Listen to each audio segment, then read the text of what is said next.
अस्सलामुअलैकुम दोस्तों, उम्मीद है कि सब खैरियत से होंगे। आज हम सीखेंगे पानी पीने का सुन्नत तरीका। अब हमें पानी पीना है तो सबसे पहले इस बात का ख्याल रखें कि टूटे हुए बर्तन के अंदर पानी न पिए।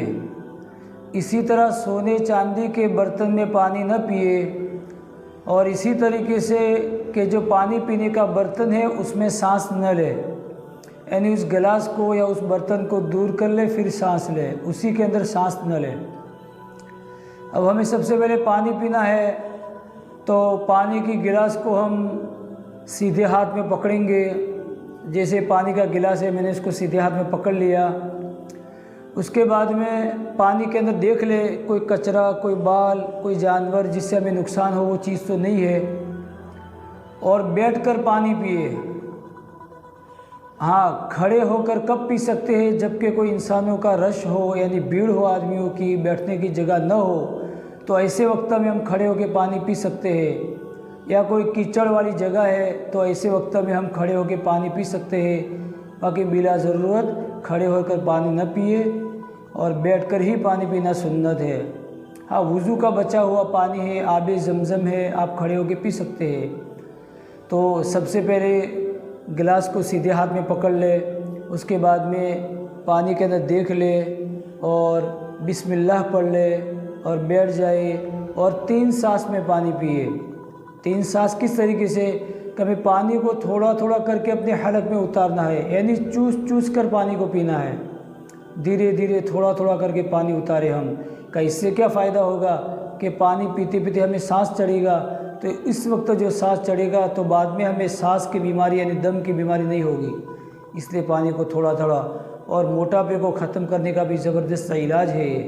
तो मैं एक को थोड़ा सा पानी आपको पी के आपको बताता हूँ किस तरीके से पानी हमें चूस चूस के पीना है।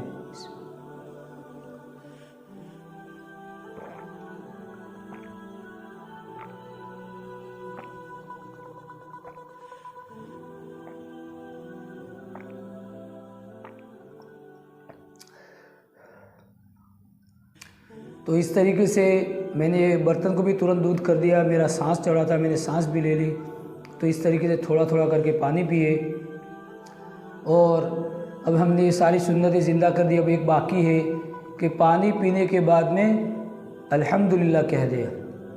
बाकी एक दुआ भी है जो मैंने शॉर्ट वीडियो के अंदर डाल रखी है, उस दुआ को भी याद कर ले। छोटी सी दुआ है, अल्हम्दुलिल्लाहिल्लज़ी सक़ाना अज़बन फ़ुरातन बिरहमतिही वलम यजअल लहू मिल्हन उजाजन बिज़ुनूबिना। ये दुआ पढ़ लें तो इंशाअल्लाह इस तरीके से पिएंगे तो सुन्नत भी ज़िंदा होगी और हमारे कई फ़ायदे भी होंगे कि थोड़ा थोड़ा पानी हलक से मैदे में जाएगा तो मैदा भी गीला रहेगा, मैदे को क़ुव्वत मिलेगी, तक़वियत मिलेगी। और जो गला सूखने की वगैरह यानी हलक खुश्क हो जाता है, सूख जाता है, तो वो भी बीमारी नहीं होगी। इसलिए सुन्नत के मुताबिक पानी पिए। और जिस तरह मैंने आपको पहली बार बताया इस तरीके से 3 मरतबा करे तो 3 सांस भी हो जाएंगे और सुन्नत भी ज़िंदा हो जाएगी। अल्लाह पाक हम सबको अमल की तौफ़ीक़ अता फ़रमावे। व आखिरु दावाना अनिल हम्दुलिल्लाहि रब्बिल आलमीन।